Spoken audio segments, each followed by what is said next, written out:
Students, आज हम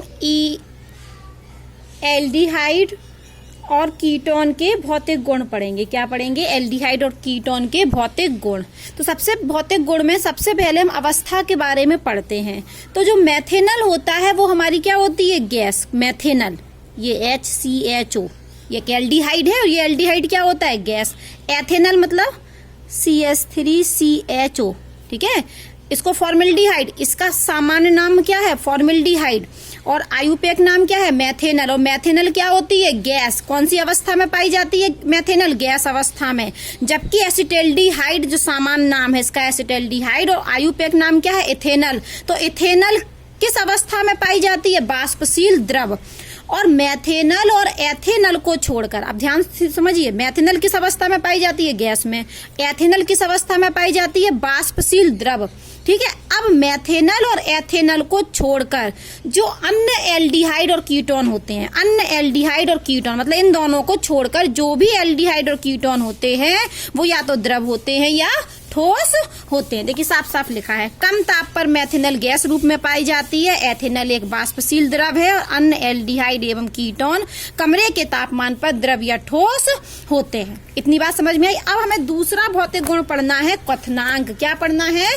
क्वथनांक। तो क्वथनांक तो आप जानते हैं, बॉइलिंग पॉइंट है ना, वह तापमान जिस पर कोई द्रव उबलना प्रारंभ कर देता है, ठीक है। तो इसको हम पढ़ने वाले हैं क्वथनांक। तो क्वथनांक पढ़ाने के पहले थोड़ा सा हमने यहाँ पर कुछ कंपाउंड लिखे हैं, 1 2 3 4 5। हम इनका मॉलिक्यूलर मास निकाल लेते हैं, फिर हम क्वथनांक पर जाएंगे। तो मॉलिक्यूलर मास मतलब आणविक द्रव्यमान। तो आणविक द्रव्यमान कैसे निकलता है? हम अणु में उपस्थित सभी परमाणु के परमाणविक द्रव्यमान को जोड़ दें। किसी अणु का आणविक द्रव्यमान निकालने के लिए उस अणु में उपस्थित सभी परमाणुओं के परमाणविक द्रव्यमान को जोड़ देते हैं। ऐसे हमें इस अणु का आणविक द्रव्यमान निकालना है। क्या निकालना है? आणविक द्रव्यमान, जिसको हम कहते हैं मॉलिक्यूलर मास। क्या कहते हैं? Molecular mass. कितने कार्बन? 1 2 3 कार्बन। एक कार्बन का परमाणविक द्रव्यमान मतलब परमाणु भार कितना होता है? 12। तो 12 गुणा कितने कार्बन है? 3, तो 3 लिख दिया। फिर हमने प्लस लगाया। O एक ही है तो ऑक्सीजन के लिए 16।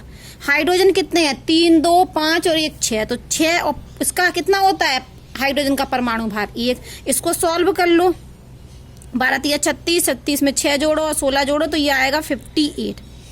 अब हम इसका मॉलिक्यूलर मास निकालना चाह रहे हैं, इसका भी मॉलिक्यूलर मास। तो देखिए आप कितने कार्बन? 1 2 3, तो 12 3 36। 1 ऑक्सीजन तो 16, 3 हाइड्रोजन और 3 हाइड्रोजन तो 6, ठीक है। तो ये भी कितना निकलेगा? 58। इसका भी मॉलिक्यूलर मास कितना निकला? 58। अब हम इसका निकालें। 1 2 3, 3 कार्बन। mm का मतलब है मॉलिक्यूलर मास। तो 3 कार्बन मतलब 12 3 36, 3 और 3 2 6 हाइड्रोजन 2 8, और ये ऑक्सीजन के लिए 16 तो 8। तो ये कितना हो गया हमारा मॉलिक्यूलर मास? 60। कितना हो गया? 60। यहाँ निकालो 1 2 3 4, 4 कार्बन तो 12 चौको 48, और हाइड्रोजन कितने? 10 दिख रहे हैं तो प्लस 10। तो कितना निकला मॉलिक्यूलर मास? 58, ठीक है। इसका निकाल लीजिए। 1 2 3 कार्बन, 1 2 3 कार्बन। तो मॉलिक्यूलर मास हम निकालेंगे तो 36 आएगा।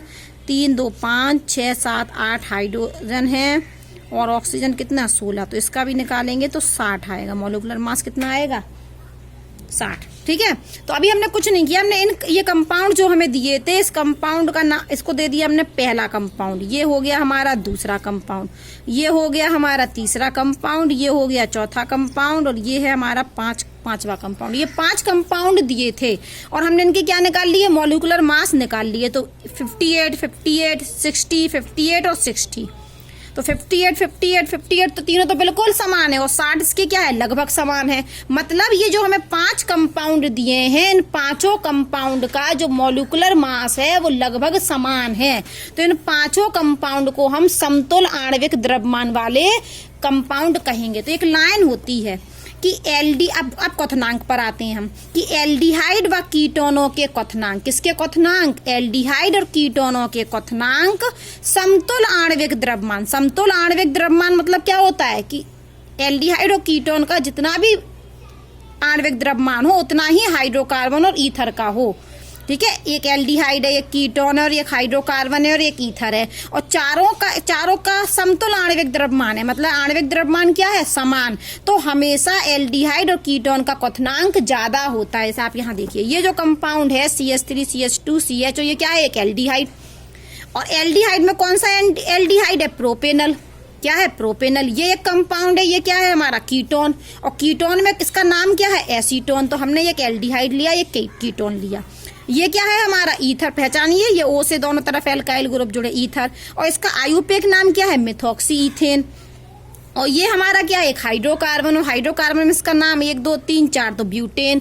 तो वो कह रहे हैं कि एल्डिहाइड हो, ब्लैक वाली लाइन देखिए, एल्डिहाइड हो, कीटोन हो, ईथर हो और हाइड्रोकार्बन हो, और ये चारों कैसे हो, समतुल आणविक द्रव्यमान। समतुल मतलब देखिए 58 58 58 और 58 60 है, तो समतुल ही तो है।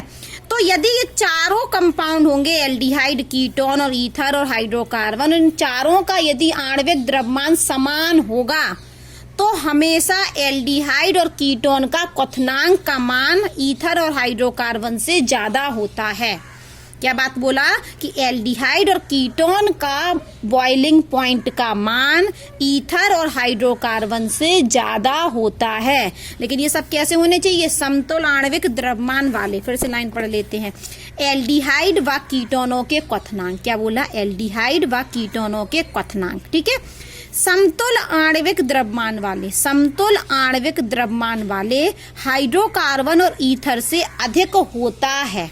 ठीक है, और ऐसा होता क्यों है, एल्डिहाइड और कीटोनों का, वो बोले कि एल्डिहाइड और कीटोन का बॉइलिंग पॉइंट ज्यादा होता, किससे, ईथर और हाइड्रोकार्बन से। हमने मान लिया कि एल्डिहाइड और कीटोन का बॉइलिंग पॉइंट क्वथनांक ईथर और हाइड्रोकार्बन से ज्यादा होता है। ये बात लिख लिया, नोट कर लिया आपने कि एल्डिहाइड और कीटोन का क्वथनांक ईथर और हाइड्रोकार्बन से ज्यादा होता है। ठीक है, अब क्यों ज्यादा होता है, कारण सुनिए। क्योंकि एल्डिहाइड और कीटोन में द्विध्रुव आकर्षण होता है। क्या होता है, एल्डिहाइड और कीटोन में द्विध्रुव आकर्षण होता है, जबकि ईथर और हाइड्रोकार्बन में नहीं होता। कोई आपसे पूछे कि एल्डिहाइड, कीटोन, ईथर, हाइड्रोकार्बन है, इनमें किसका क्वथनांक ज्यादा होता है, तो आप बोलोगे कि एल्डिहाइड और कीटोन का क्वथनांक ईथर और हाइड्रोकार्बन से ज्यादा होता है। फिर क्वेश्चन आया कि क्यों ज्यादा होता है, एल्डिहाइड और कीटोन का आप कह रहे हैं कि ज्यादा होता है, तो क्यों ज्यादा होता है। एल्डिहाइड और कीटोन का क्वथनांक इसलिए ज्यादा होता है ईथर और हाइड्रोकार्बन से, क्योंकि एल्डिहाइड और कीटोन में द्विध्रुव आकर्षण बल पाया जाता है। अभी मैं बताऊंगी द्विध्रुव आकर्षण बल क्या होता है। इतनी बात समझ में आई। अब हम इसका देख लें टेबल। ये देखिए, प्रोपेनल है, कितना बॉइलिंग पॉइंट दिया, 322। यहाँ कितना दिया, 329। ईथर का कितना दिया, 281। यहाँ कितना दिया, 273। अब एक एल्कोहल सुन लो, अगर हम एक एल्कोहल को भी बढ़ा लें, मान लो एल्कोहल को बढ़ा लें, तो इस एल्कोहल भी समतुल है। अगर एल्कोहल होगा तो एल्कोहल का क्वथनांक इन चारों से ज्यादा होगा, एल्कोहल का क्वथनांक इन चारों से ज्यादा होगा। मान लो कि आपको यहाँ क्वथनांक कितना दिख रहा है, इसका एल्डिहाइड का 322 और कीटोन का कितना है, 329। अब कोई आपसे पूछे कि एल्डिहाइड और कीटोन का तो ज्यादा होता है इन दोनों से, ईथर और हाइड्रोकार्बन से। एल्डिहाइड और कीटोन का तो ज्यादा होता है ईथर और हाइड्रोकार्बन से। अब कोई पूछे कि एल्डिहाइड और कीटोन में बताओ किसका ज्यादा होता है, तो किसका ज्यादा दिख रहा है आपको, ये 329 है, ये 322 है। तो सबसे ज्यादा किसका होगा, कीटोन का। ये हमने लिखा बॉइलिंग पॉइंट का क्रम, बढ़ता क्रम नहीं, घटता क्रम लिख रहे हैं, घटता क्रम होगा तभी तो हम वो लिखेंगे पहले ज्यादा वाला। तो किसका सबसे ज्यादा होगा, कीटोन का। कीटोन के बाद एल्डिहाइड का कम, ईथर का और कम, और हाइड्रोकार्बन का और कम। देखिए ये बात निकल के आई, कीटोन और एल्डिहाइड के इन दोनों से ज्यादा है। ये तो मैं बोल रही थी कि एल्डिहाइड और कीटोन के जो क्वथनांक होता है वो ईथर और हाइड्रोकार्बन से ज्यादा होता, लेकिन इन दोनों में किसका होता, कीटोन का ज्यादा होता। अब थोड़ी बात और सुनो कि एल्कोहल हुआ यदि समतुल, इन्हीं के यदि समतुल कोई एल्कोहल हुआ तो उसका क्वथनांक और भी ज्यादा होगा, क्योंकि एल्कोहल में क्या पाया जाता है, ड्यू टू हाइड्रोजन बॉन्ड। किसकी वजह से, ड्यू टू हाइड्रोजन बॉन्डिंग। तो एल्कोहल का सबसे ज्यादा, यदि हम एल्कोहल को भी जोड़ दें इस चारों के साथ, तो एल्कोहल का सबसे ज्यादा, फिर कीटोन का थोड़ा कम, फिर एल्डिहाइड का और थोड़ा कम, फिर ईथर का और कम, और हाइड्रोकार्बन का और कम। अब आप इस टेबल को देखिए, इन्होंने एक ब्यूटेन यहाँ पर एक टेबल दी है, ये देखिए एन ब्यूटेन, ये क्या है हमारा हाइड्रोकार्बन 273। ये मिथॉक्सी इथेन, ये क्या है हमारा ईथर, ये देखो मैंने नाम लिखे हैं, ये मिथॉक्सी इथेन इसी से लिखे हैं, तो इसका 281। प्रोपेनल, ये मतलब एल्डिहाइड, ये हमारा क्या है, ये हमारा हाइड्रोकार्बन है, ये हमारा क्या है ईथर है, और ये क्या है हमारा एल्डिहाइड, और ये क्या है हमारा कीटोन, और ये हमारा क्या है एल्कोहल। ठीक है, ये हमारा क्या है हाइड्रोकार्बन, ईथर, एल्डिहाइड, कीटोन और एल्कोहल। देखिए सबसे कम सबसे ज्यादा किसका है 370, किसका एल्कोहल। ये देखिए घटता क्रम है, सबसे कम किसका है 273, किसका है 273 हाइड्रोकार्बन का, उससे थोड़ा ज्यादा किसका है ईथर का, फिर थोड़ा और ज्यादा एल्डिहाइड का। देख लीजिए ना 273, 281, 322, 329, 370 बढ़ता हुआ क्रम लिखा हो, किसके मान है ये क्वथनांक के। टेबल हमें बता रही है कि ये इसका क्वथनांक है, ये इसका क्वथनांक है, ये इसका क्वथनांक है, इसका क्वथनांक है, इसका क्वथनांक है। ये क्वथनांक का क्या है बढ़ता क्रम। तो ये तो हमारा हाइड्रोकार्बन है, तो हाइड्रोकार्बन का सबसे कम क्वथनांक होता है, उसके बाद थोड़ा ज्यादा ईथर का, फिर और ज्यादा एल्डिहाइड का, फिर कीटोन का और ज्यादा, और एल्कोहल का सबसे ज्यादा। तो यदि क्वेश्चन आए कि एल्कोहल का क्वथनांक क्यों ज्यादा होता है, क्योंकि एल्कोहल में हाइड्रोजन बंध पाया होता है। एल्कोहल में क्या होता है हाइड्रोजन बंध। अब कोई पूछे कि एल्डिहाइड और कीटोन का ईथर और हाइड्रोकार्बन से क्यों ज्यादा है, तो एल्डिहाइड और कीटोन में द्विध्रुव आकर्षण बल होता है। अब कैसे होता है आप इस बात को समझिए, क्रम बहुत इंपॉर्टेंट है, ये पता होना चाहिए। लेकिन यहाँ नियम क्या है कि मॉलिक्यूलर मास क्या हो लगभग समान हो, तब ये नियम चलेगा। ऐसा नहीं कि एक का मॉलिक्यूलर मास 50 है एक का 10 है, ठीक है, क्योंकि बॉइलिंग पॉइंट क्या होता है मॉलिक्यूलर मास के समानुपाती होता है। तो यदि मॉलिक्यूलर मास अलग अलग होगा तो उस कंपाउंड का क्वथनांक ज्यादा होगा जिसका मॉलिक्यूलर मास ज्यादा होगा। ये नियम हमें पता होना चाहिए कि जो बॉइलिंग पॉइंट होता है वो मॉलिक्यूलर मास के समानुपाती होता है। तो अभी जो हमने नियम बताया उसमें मॉलिक्यूलर मास समान होना चाहिए। अगर अलग अलग है तो फिर हम इसके अनुसार लगाएंगे ना कि जिसका मॉलिक्यूलर मास ज्यादा उसका क्वथनांक ज्यादा, जिसका मॉलिक्यूलर मास कम उसका क्वथनांक कम, फिर अलग नियम लगेगा। लेकिन इन पांचों का क्या है मॉलिक्यूलर मास समान है, तो क्या नियम लगेगा कि एल्कोहल का सबसे ज्यादा क्वथनांक होगा क्योंकि उसमें हाइड्रोजन बंध होता है, और कीटोन और एल्डिहाइड का ईथर और हाइड्रोकार्बन से ज्यादा होगा क्योंकि एल्डिहाइड और कीटोन में द्विध्रुव आकर्षण बल होता है, जबकि ईथर और हाइड्रोकार्बन में द्विध्रुव आकर्षण बल नहीं होता है। अब हम देख लेते हैं क्या होता है ये द्विध्रुव आकर्षण बल। हम यहाँ पर एक ले लेते हैं एल्डिहाइड, कोई भी, ये ले लिया मैंने C2H5CHO, क्या लिया CHO, तो CHO को हम ऐसे ना लिख के ऐसे लिख रहे हैं, ये डबल बॉन्ड और ये H, ठीक है। अब हम ये कंपाउंड और ले रहे हैं इसका C2H5, फिर CHO लिखना है तो CHO को हमने ऐसे लिख दिया। ये हमने दो एल्डिहाइड ले लिए, ये दो एल्डिहाइड के अणु ले लिए। होगा क्या कि इस ऑक्सीजन की इलेक्ट्रोनेगेटिविटी कार्बन से ज्यादा है तो ऑक्सीजन पे पार्शली नेगेटिव चार्ज और कार्बन पर पार्शली पॉजिटिव चार्ज।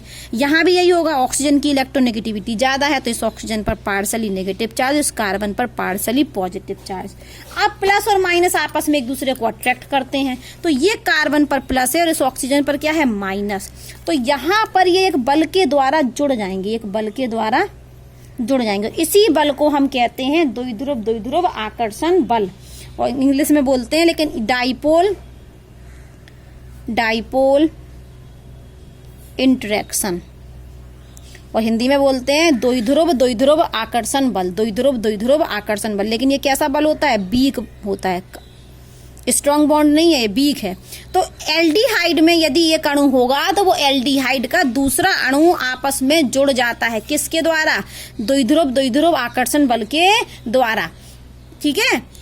और कीटोन में भी ऐसा ही होता है, कीटोन भी इस बल के द्वारा जुड़ जाते हैं। लेकिन हाइड्रोकार्बन होगा, मान लो यहाँ हाइड्रोकार्बन है तो यहाँ पर किसी पर प्लस और किसी पर माइनस चार्ज आ रहा, नहीं आ रहा ना, तो एक हाइड्रोकार्बन का अणु दूसरे हाइड्रोकार्बन के अणु से नहीं जुड़ेगा, इसलिए हाइड्रोकार्बन में द्विध्रुव आकर्षण बल नहीं होगा।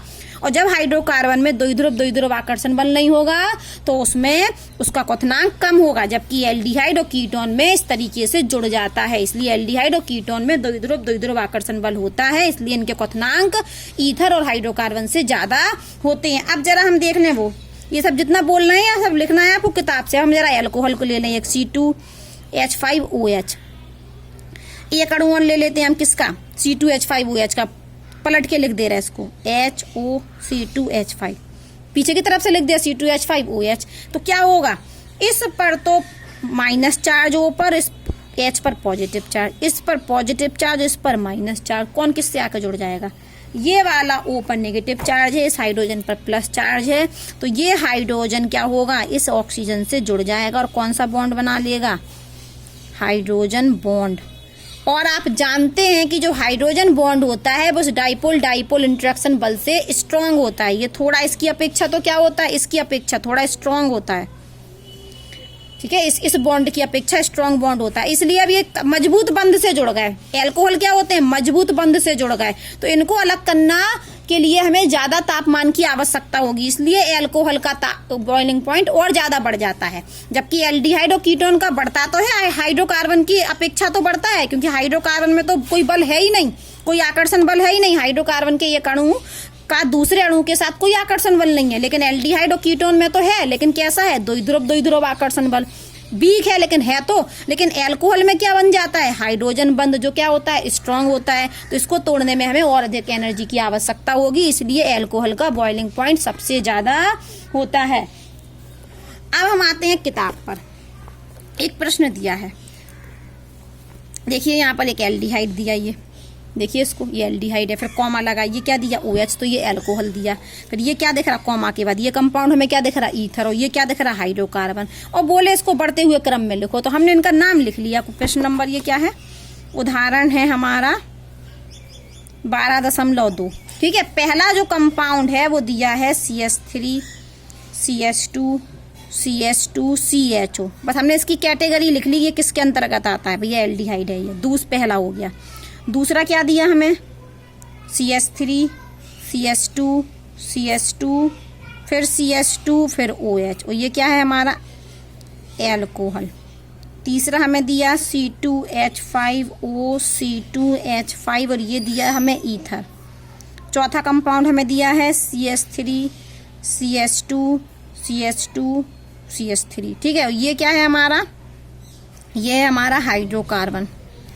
अब पहले तो आप इनका निकालना मॉलिक्यूलर मास, क्या निकालना, इनका मॉलिक्यूलर मास, तो आप देखोगे कि इनका मॉलिक्यूलर मास लगभग समान आएगा, जैसे हमने यहाँ निकलवाया था, ऐसे आप इनका क्या निकालेंगे, पहले मॉलिक्यूलर मास, तो हम बता दे रहे हैं कि इनका मॉलिक्यूलर मास समान आएगा, लगभग क्या आएगा, समान। और जब मॉलिक्यूलर मास समान होता है तो हमें ये क्रम याद होना चाहिए, ये वाला, कि सबसे ज्यादा किसका होगा, अल्कोहल का, फिर किसका, कीटोन का, फिर किसका, एल्डिहाइड का, फिर ईथर का, फिर हाइड्रोकार्बन का। ढूंढ लो, इसमें अल्कोहल कौन है, ये वाला अल्कोहल है, दूसरे नंबर वाला। तो यहाँ पर हम लिख रहे हैं बॉइलिंग पॉइंट का घटता क्रम, घटता नहीं, चलो उन्होंने बढ़ता पूछा है, क्या पूछा है कि क्वथनांक के बढ़ते क्रम में लिखो, तो हम लिखते हैं यहाँ पर बढ़ता क्रम। तो बढ़ते क्रम में हम सबसे पहले कौन लिखेंगे, कम वाला को, सबसे कम किसका होगा, हाइड्रोकार्बन का, और हाइड्रोकार्बन कौन सा नाम ना लिख के हम ये लिख दे रहे हैं इसको, चौथा।